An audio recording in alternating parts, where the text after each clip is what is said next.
And I'm now going to, may I first invite Mr. Aswini Vyshnav, Union Minister for Railways, Communication, Electronics and IT, on stage. Mr. Vyshnav, the stage is all yours. Thank you. I had two choices. First choice was to talk pure tech stuff. Then I thought that you guys must be having that tech stuff almost like every session after session after session. What was the alternative? The second choice was to give you a glimpse of a new India that Prime Minister Modi ji is building right away. Some of the factors are related to, some of the items in that are related to your sector, and some of them are outside your sector, pretty much related to the real economy, the way the villages, the small towns, some of the smaller cities in the country are. So I thought I'll choose the second path if you guys all are okay with it. Okay with it? Great, thank you. So we'll discuss a bit about railways, discuss a little bit about telecom, a slight bit about semiconductors, talk a little bit about how we are navigating the global headwinds as overall economy, as the overall economic thinking, and then it will be an open session for questions. Great, we go ahead then. Thanks. Do you have a mic?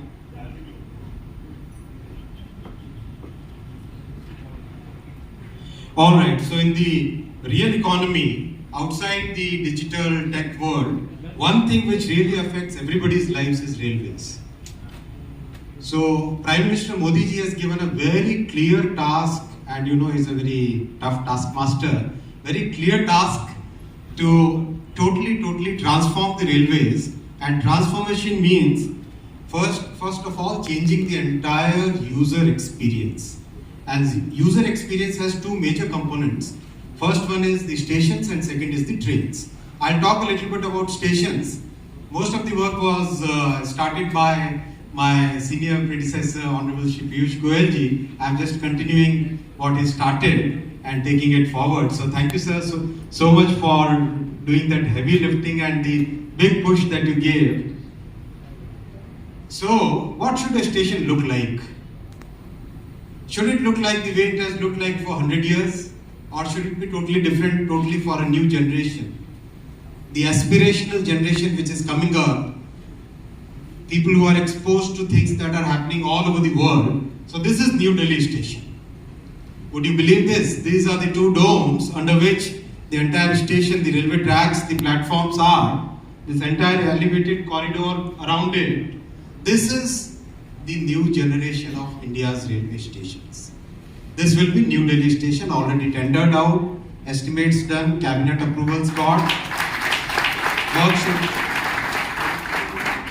Work should start in coming 4 to 5 months. Almost all the permissions taken from all the different agencies that are there. Should this be limited only to Delhi? Absolutely not. This should be throughout the country. We should try and see which are the big cities, smaller cities where we can replicate this kind of design. This is the overall master plan of the Delhi station, and this is within the station. Huge new urban space is getting created. Multiple levels. This is called roof plaza.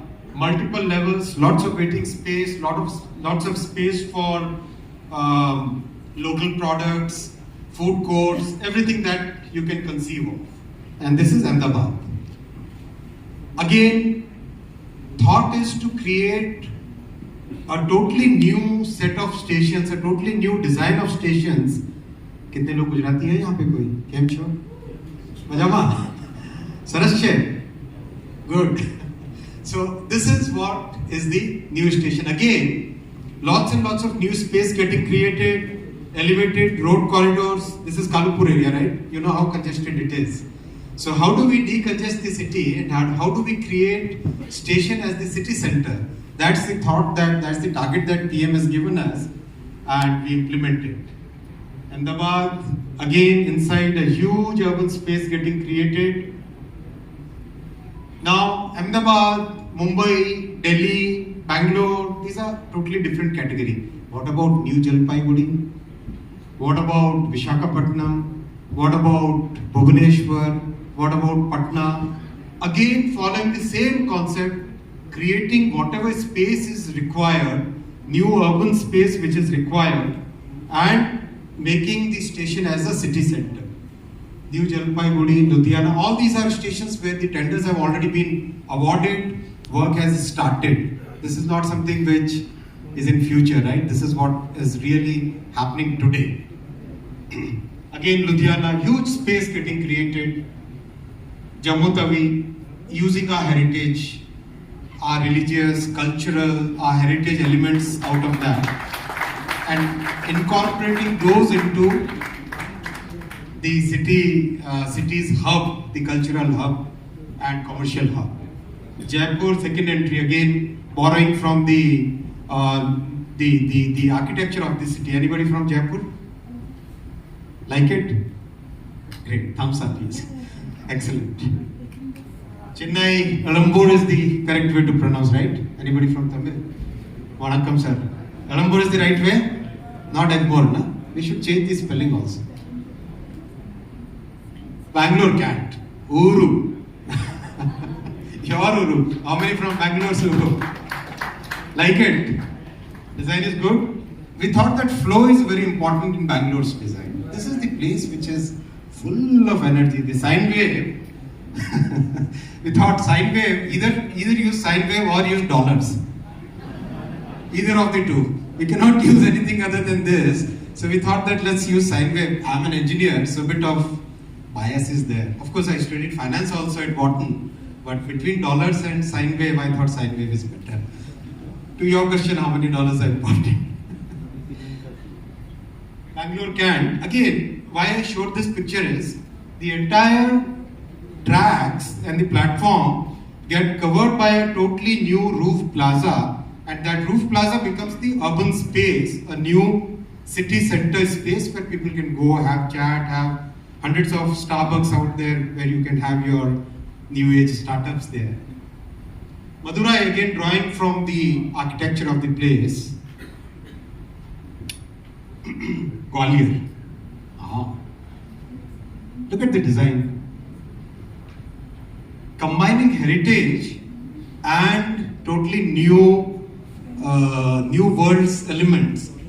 It's difficult to design this kind of station, but I'm so grateful that Prime Minister gave us a very clear vision that the culture and heritage of the city should be absolutely integrated and woven into the design, and the architects did a good job on all these stations.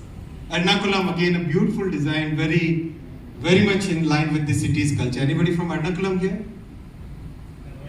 Like it? Yes or no? Great yes, big yes, good. This is the report card.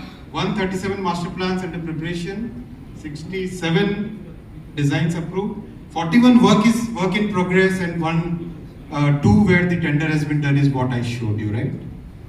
I'll go to the next part of user experience, the Vande Bharat trains. First Vande Bharat train came in 2019. Two trains which came and started running on the Indian Railways tracks. By now they have covered 18 lakh kilometers. If you follow the formula 2 pi r, Earth's radius, they have covered Earth 45 times without any major problem. It's a technological marvel. It's Vande Bharat train is like a combination of a power plant, of a very complex computer system and a very complex mechanical system going together at a speed of 180 kmph design and currently operating at 130 till the tracks are upgraded. So whenever in our system, whenever we do something, we go to the Prime Minister, we think that we have done great, and then the PM will say, no, this was the bar, now up to this, go up to this. I don't know where the roof is, so someday we'll have to, he keeps on raising the bar. And he said that no, we have to have better design. So this is the version 2 where lots of improvements have happened. And now practically every month we will be rolling out 3 to 4 Vande Bharats, and PM's target is to connect by 2023, 15th August, the next year 15th August, 75 cities have to be connected. Himachal, this is where. Now, why I showed this is bogie. Like in a truck, we have the chassis, right? Chassis is what gives the strength to the truck, and over that there is a body, right? Similarly, in a train, below the coach, there is a bogie. Bogie is where all the wheels are put in, the brakes are put in, the motor is installed on it, everything practically. This is the structure which gives the strength and the capability. What I am showing here is, in typical good European countries, the design tolerances are in few millimeters, 3.5 millimeters, 4 millimeters. Those of you who still remember your engineering, right? So we thought, why don't we take a bigger challenge? We decided to design this bogie with less than 1 millimeter tolerance. And the impact which will be, practically whole world will be buying this very crucial piece of every train set from India. Because the design is significantly superior to what is available in Europe. And what's the result for the users? This is an air spring, right? This air spring and this damper spring combined, and the very low tolerances which makes it a very rigid body, means today when Prime Minister travelled about 40 kilometers in this train, he must have stood up about 15 times to get photographs with the welders, with the electricians, technicians, all the people who came there. Not a single, not even once did he have to take support of a seat or of the cabin baggage area. Absolutely no jerks. Absolutely no jerks. And the sound level, noise level, aircraft noise level is typically 85 to 90 decibels. Noise level inside the train, because of this very good design of the bogie, is only 65 decibels. It's like silent like silent. So by now, about 18 countries have already written reports about the Vande Bharat in their local newspapers, and somebody as important as Financial Times wants to do a full-fledged feature on it. So this is the third. Now we reached this level and boss says no, this is not enough. So he has given us new targets. We are now designing the third version of it, which will be lightweight and totally we'll try to start from zero, so that whatever we have learned, incorporate and do even better. I'll come to the bullet train. So again, aspirational India. What's happening outside the tech world? What's happening outside the world of startups? Just some glimpses. By now, 108 kilometers of pillars are done. Sir had started this project, and by now 108 kilometers, the viaduct corridor is getting done. And again, using totally new technology, speed, very fast construction. Did anybody get a chance to see it while traveling in that stretch? You have seen? How's the construction? Fast? You saw it near Baroda, right? Anybody else did get a chance? No. If you get a chance, go around and see. You'll feel proud of the country which is taking shape. You'll feel that yes, this is a totally new India which is taking shape. You'll see that in front of your eyes. These are the kind of projects which will make a huge difference in people's lives. As much difference as you are bringing through your innovations and startups, right? All the rivers, large casting yards, very big machines, totally. What happened is, many of these machines, these kind of machines which pick up 1,000 ton is like 500 trucks. So 1,000 ton kind of load in one go and puts it on the top of the pillars. These are huge complex machines, and good thing is, first few machines we imported, because this kind of technology is practically there in only 3 countries in the world, this kind of construction technology. So first few machines, couple of machines we imported. Everything else we manufactured in India. That's our brain, right? That's the way. That's the way we can make a very huge scale up. I'm sure if you get some times, watch it on YouTube or whatever is you prefer more. Look at some of these. Look at some of these construction technologies. Very rapid construction. So this guy brings the this huge girder which weighs 1,000 tons, puts it on top of this. There is an transporter having 216 wheels. That transporter takes it to the next level, next pillar, and then this guy, the launching guy, this guy picks it up and puts it on the next pillar. So it's a phenomenon. It's something worth going out and seeing by yourselves or seeing on a video to believe it. What you see in the construction of high speed in China, or that kind of stuff is happening out here. This is where I come back to your world, right? So we have absolutely great response on the semiconductor program that was launched on the 1st January earlier this year, and hopefully by 1st January of 23, we would have had at least 2 proposals for fab, setting up fabs in the country. We would have them approved and start the construction work in the coming months. Again, a journey which was very, very difficult journey. Last 40 years we have been trying to do it, right?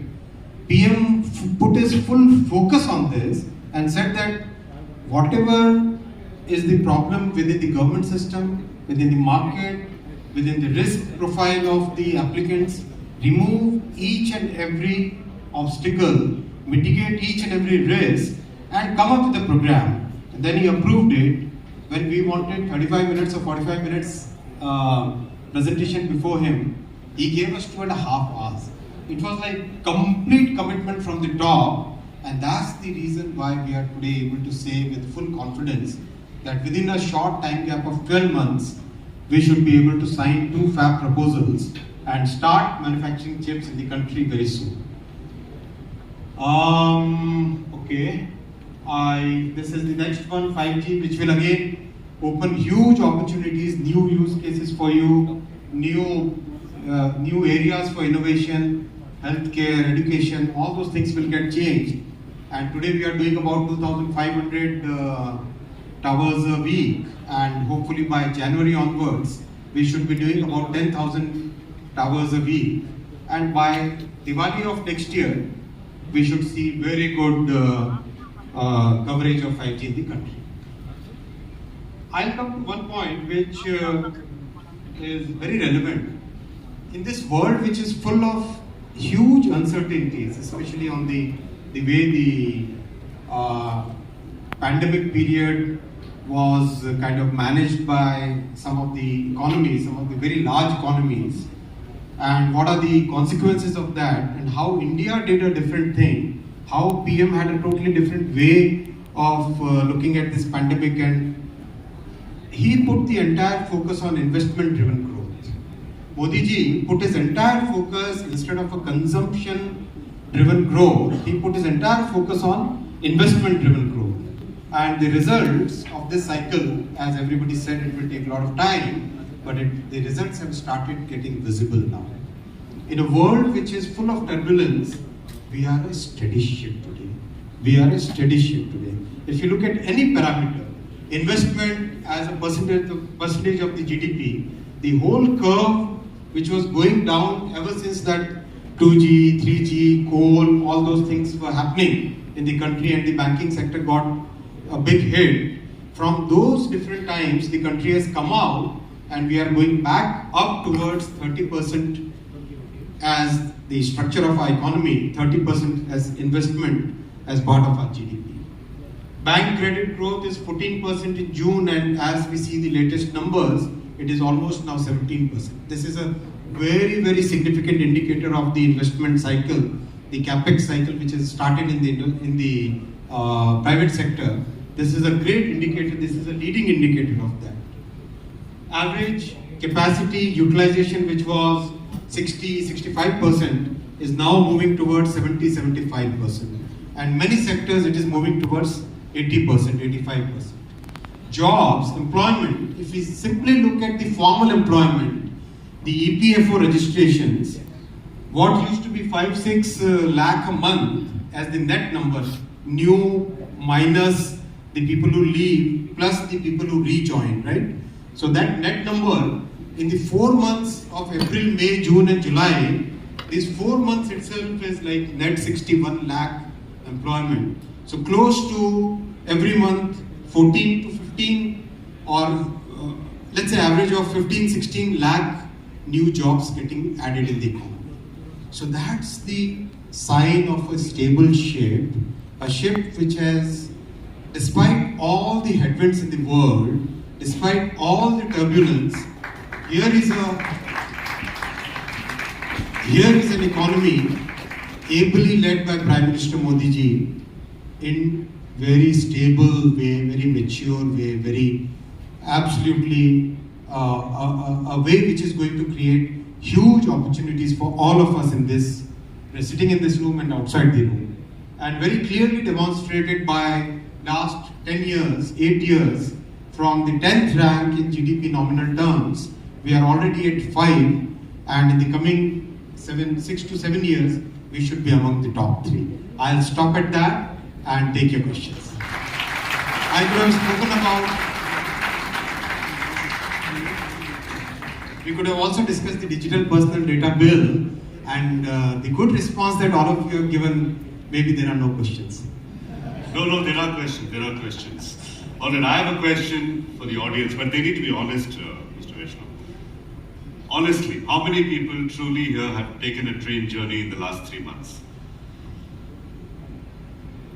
Okay, my question to Mr. Vyshnav is, what will it take for 80%? How many of you have taken a flight in the last 3 months? Okay, what will it take to reverse these numbers? We shouldn't reverse that. Okay. We shouldn't reverse that. In a transportation economics framework, anything above 1,000 kilometers or anything above 800 kilometers should be preferred mode, should be flight. Okay. From 300 to 800 kilometers, preferred mode should be train. Okay. And below that should be car. So we shouldn't look at 80, 20, 60, 70 time. Okay, all right. All right, we have our first question, I'm told, from Nandita Sinha, CEO of Vintra. Nandita, can you just raise your hand? We'll get a mic. Yeah, there you go. Could I request you to stand up so the cameras can catch you? I told the organizers they don't plant questions. Mr. Vyshnav, you can take a seat if you'd like, or you can stand if you'd like. Okay. Yes. Good evening, sir. Thank you for taking us through this inspiring vision of what New India could look like and the progress that we are making on that front. What I wanted to ask you was that what would your advice be to the startup ecosystem on the role they could play to really accelerate this vision of New India and be a part of it? Great question. We are probably among the only 2 or 3 economies which can give an opportunity to have a population scale solution. There are hundreds of problems out there. Many problems may not have an immediate commercial or a revenue model or a business model, but those are the problems which are really making a big difference.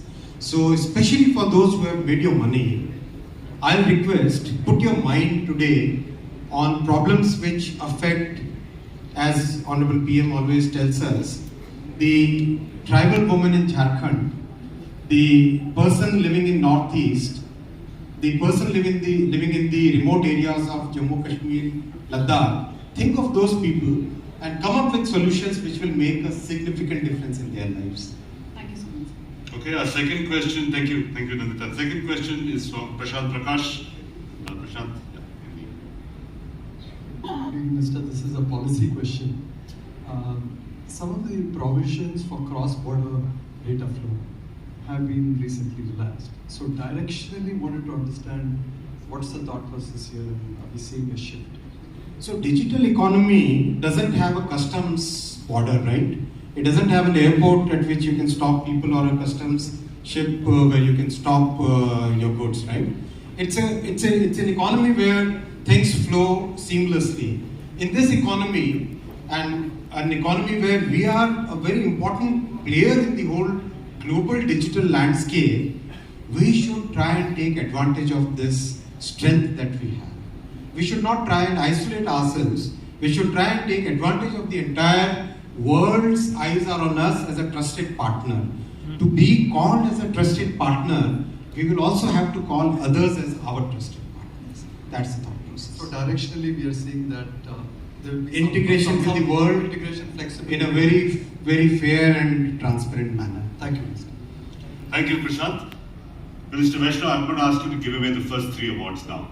Right? Can I ask you to take center stage? I'll just take the mic back from you.